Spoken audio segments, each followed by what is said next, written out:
Your job is not to quote work. Your job is to get work. Where do we go in our lives, right, as human beings and consumers, and buy anything with a proposal? You know, I've run 15, 20,000 sales calls now in 30 years. I can't think the last time I gave a proposal.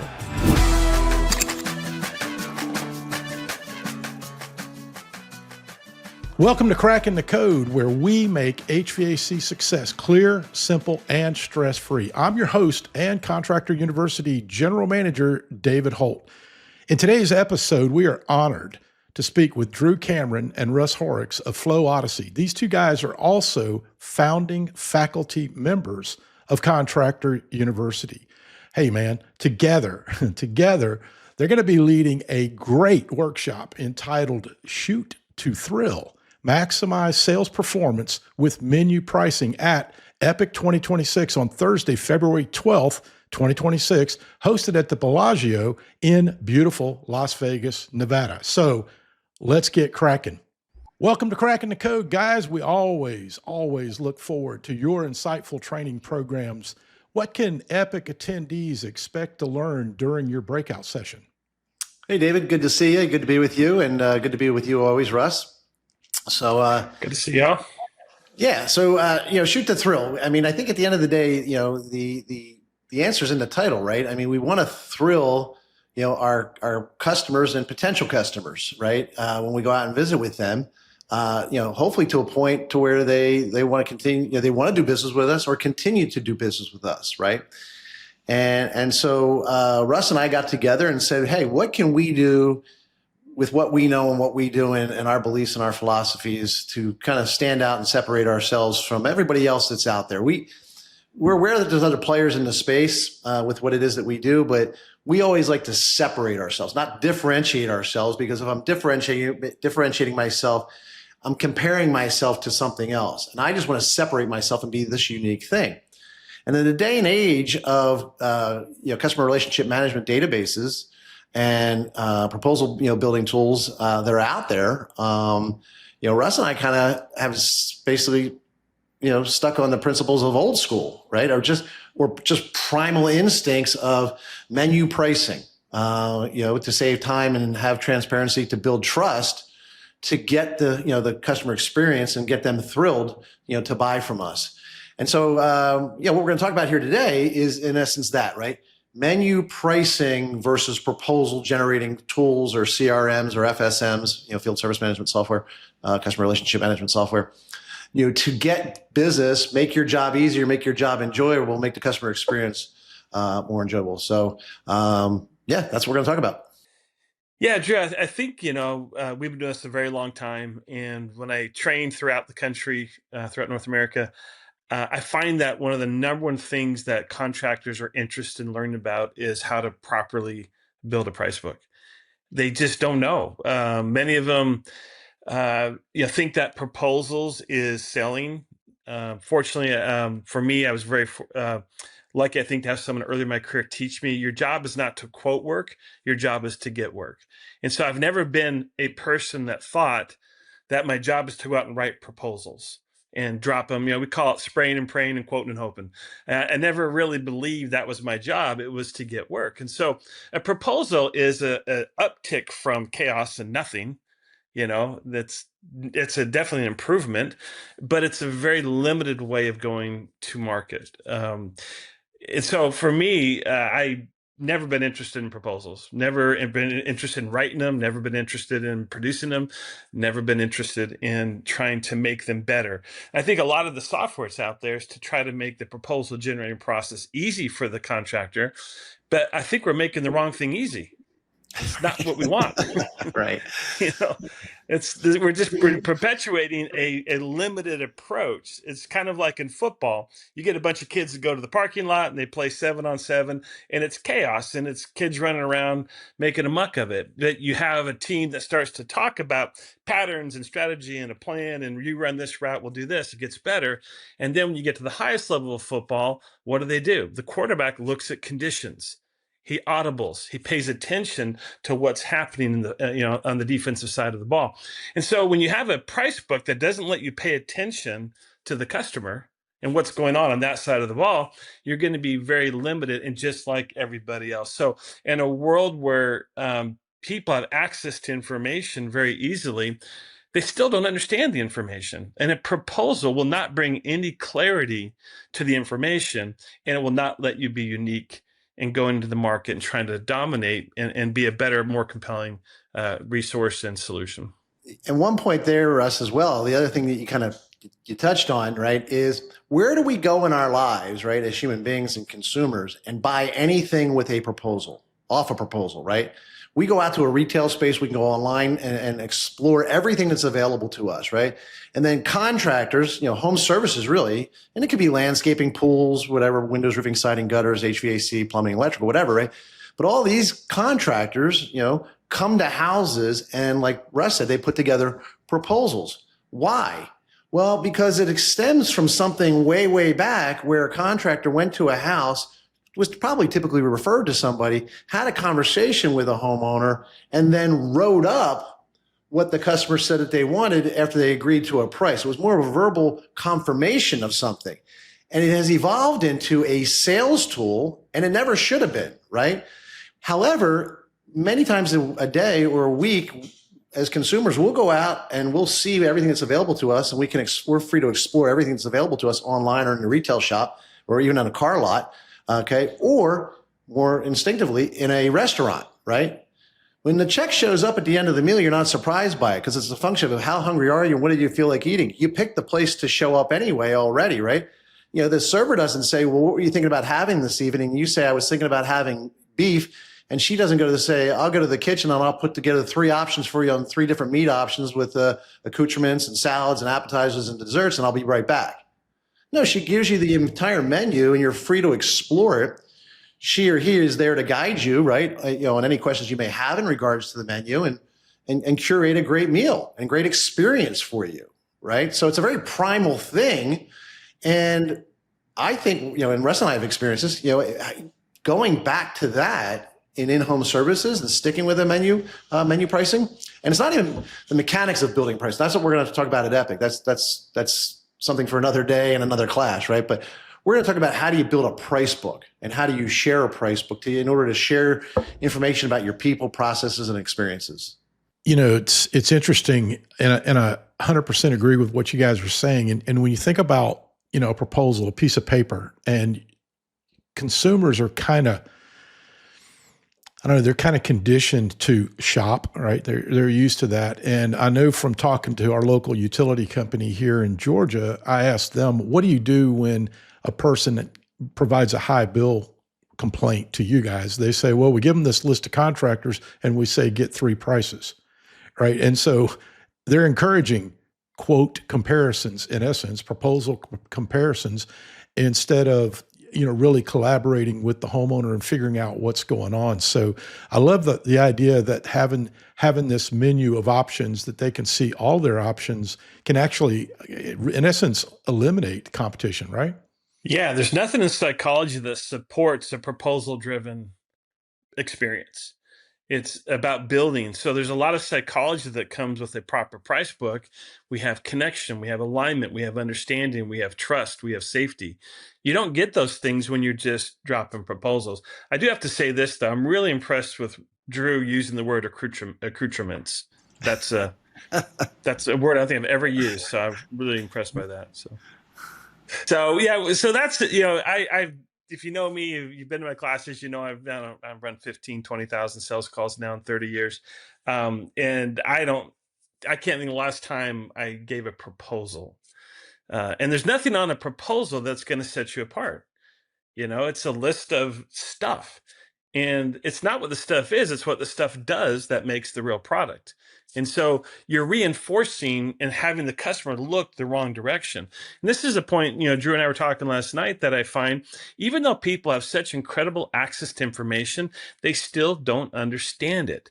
We still have the same rate of failure that we've always had. We still have 70% of customers saying, I didn't get what I paid for, because they don't know how to interpret the information. And the proposal-based process doesn't clarify anything. No. And most of it out there is generated in the same software. There's a couple big software players out there, right, on CRMs and FSMs, right? Which run the software business side of their business, and they're generating them out of there. They're taking 20 to 45 minutes to build that. Okay, so that time and disconnect breeds a lack of trust and transparency that you spent the first hour or so of your call, or hopefully if you're doing the two-step process, the first visit, you've rendered all of the trust neutral now. You violated the trust because you're not, completely transparent, right? You're sitting here in your thing, in your software, and you're building it and building packages and putting things together. And then you turn it around and you show the customer this, but they don't know how you got to it. In a menu, it's very clear, right? It's sitting there. It's a printed booklet, if you will, just like a restaurant, right? How hungry are you? What do you feel like eating? You pick it, and you can add things, change things, edit things. Now, what Russ and I teach in our training is there are some things where the customer does have no choice, right? I have things I have to do for code, safety, permits, functionality of the machines, things like that. And then there's some things where they have some areas of choice, but I do have to limit some things. Like, for example, I can't put a HEPA filter in a tight closet, right? You might want one, but if I can't do it, I can't do it, right? So you have some choice, but sometimes you have limited choices, right? But then there's complete freedom of choice, and that's the system, right? What system do you want? What level of experience do you want, right? And that's what we focus on is our people, our processes, the problems resolved, the life impacts and experiences. And most of the proposal stuff leaves after the company information and the customer information, brand, model, efficiency, capacity, pictures of equipment, logos of manufacturers, right? All this stuff that a customer's thinking, I should comparison shop it. I should get 3 prices on, Train, Carrier, Lennox, Daikin, Goodman, Amana, or Carrier, right? But that's what I'm going to compare because that's what I think I'm buying, is I'm buying an air conditioning. Like Russ said a little bit earlier, no, you're not. You're buying an outcome. You're buying an experience. You're buying whether or not you're going to be comfortable in your house in all rooms. And I know Russ did this in his own house, recently. He loves pulling out his phone and showing how like every room in his house is with one degree of each other, and he has complete control of it anywhere he is in the world, right? And he knows exactly that it's taking care of his family when he's not there and he's traveling. They're healthy because he put in high efficiency filtration and purification. That they're comfortable anywhere they are in the house because he's got 4 zones, right? So it's like. He bought a result. He got the things. He didn't buy the things. And he could tell you about how he picked the contractor. Yeah, and the result forced my hand. I wanted to be comfortable in every home, so I had to get a dual fuel, fully modulating heat pump that's cold climate. I had to get multiple zones. Otherwise, I couldn't be comfortable and happy. So, and I think that's another thing proposals do is they don't answer people's desired results. They usually will say, well, I'll quote you this and I'll give you a slightly better option. What does that even mean? You mean a little more expensive? Is it really better? I mean, how do we know if it's better? Have we looked at the airflow, the static pressure? Have we looked at all the other things that come into play? So yeah, it's really, and I think going back to this from a contractor perspective, I know this is one of the most frustrating things for contractors. They don't know how to go to market. A price book should never be a price list, and it should never be a brochure. If it's one of those two things or both, you've got a terrible system. You're representing a very weak product. You've got to make sure that a price book supports a powerful conversation that is exploratory and lets the customer feel in control the entire time. We guide them, of course, but we never want to push them. I've seen a lot of companies trying to take an approach lately where they're saying we're going to limit the customer to 1 or 2 options because we want to simplify it for us. I'm like, you're denying them the benefit of a solution because you simply don't want to do it. I think that is, I can't say criminal, but it feels criminal almost. Well, it's violating someone's right to choose and sense of control, like you and I talk about all the time, right? And so I, as the salesperson in that particular scenario, then I made decisions and choices for you to not show you things, right? Here's the thing. What a menu does, a full menu does, even at a restaurant, right? It shows you everything that's available for you to consider at that restaurant, right? And in our price books, we say it's everything that's available for you to consider in the industry, right? I'm going to even show you things I know you probably will say no to because I know that based on our conversation, because I don't have a right to not show that to you. And the cool thing is I'll show you something that you'll say no to, knowing you'll probably say no to it. But if you can say no to something, what that really means is yes, not that, but maybe something else, right? And now the thing that I said no to is like gave me context and perspective on the things that I would say yes to. That's the other thing. You've shot yourself in the foot, David, by not showing somebody the best thing that they could do for, let's say, $30,000, right? And make them feel good about spending 17. What most contractors will do is show the $17,000 option and the $12,000 option, and the customer has no perspective. They're thinking 17,000 is your highest price, right? So context and perspective is the other thing that comes into play based on what Russ said. And thinking about those numbers you were throwing out. I mean, I just invested $34,000 in my house, so I know what you're talking about.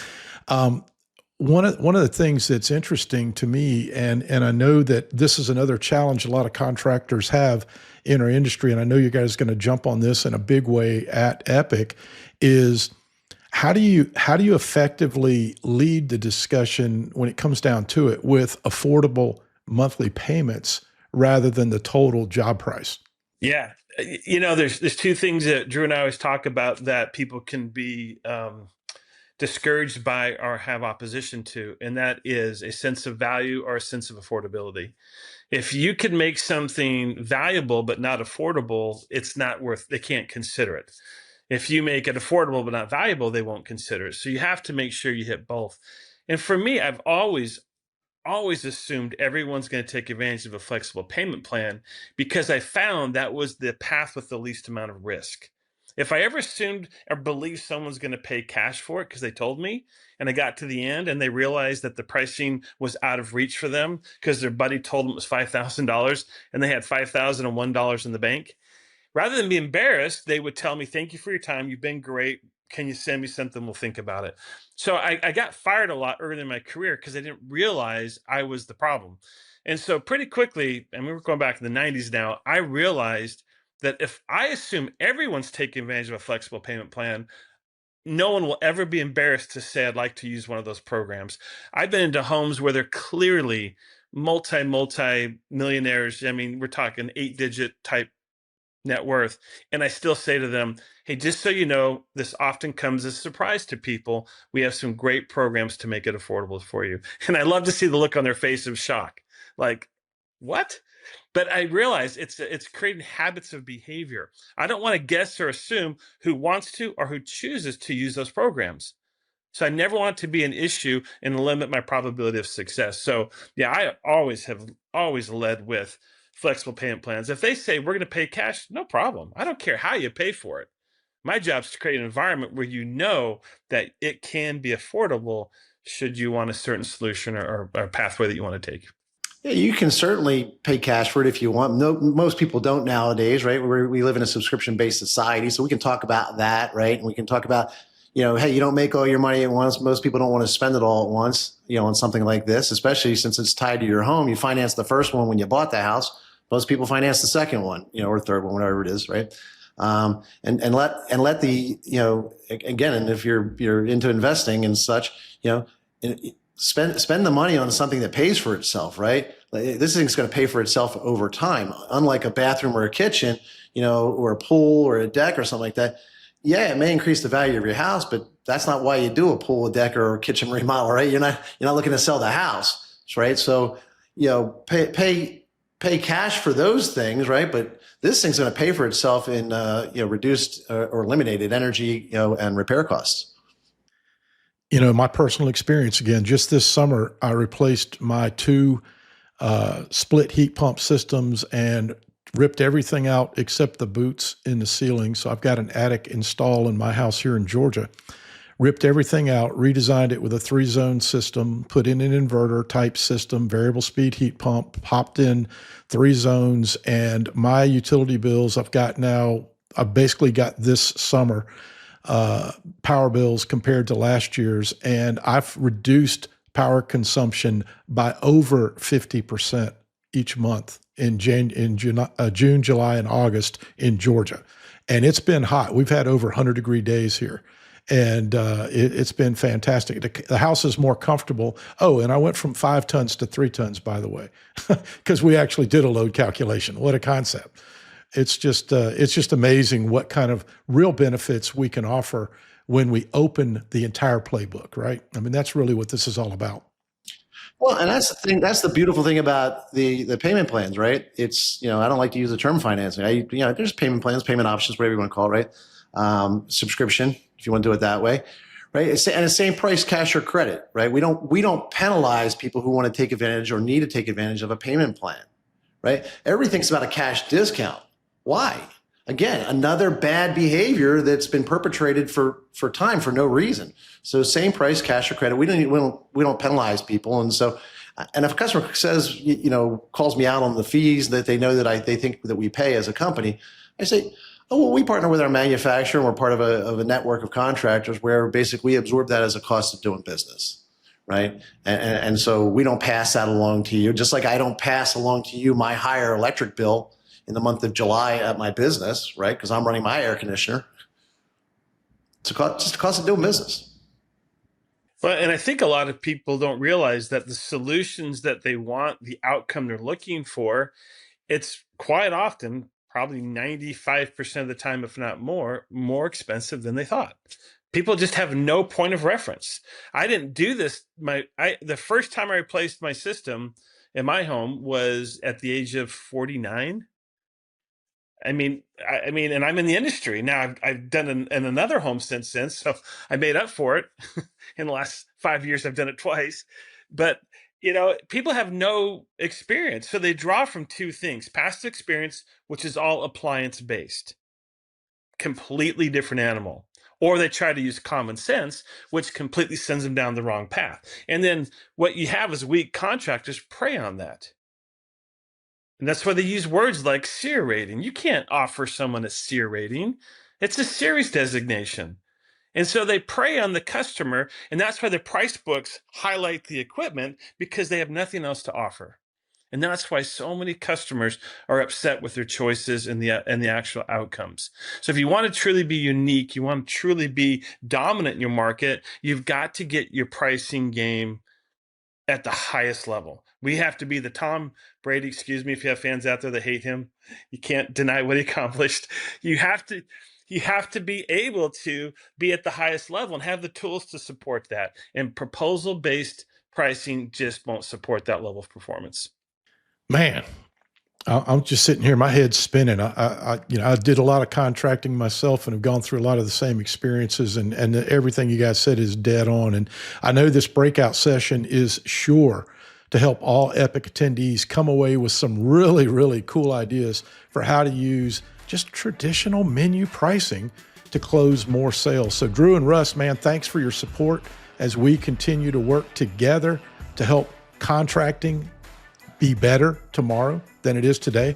I mean, that's what our goal is to move the needle with these guys. For more information about this breakout session, visit the epic2026.com website and check out the agenda for Thursday at 1 p.m. And if you haven't already registered for the conference, make sure you do so right now, because it'll surely sell out as it has in past years. Click register now at epic2026.com so you don't get left out. So thanks for watching Cracking the Code, where we make HVAC success clear, simple, and stress-free. See you next time.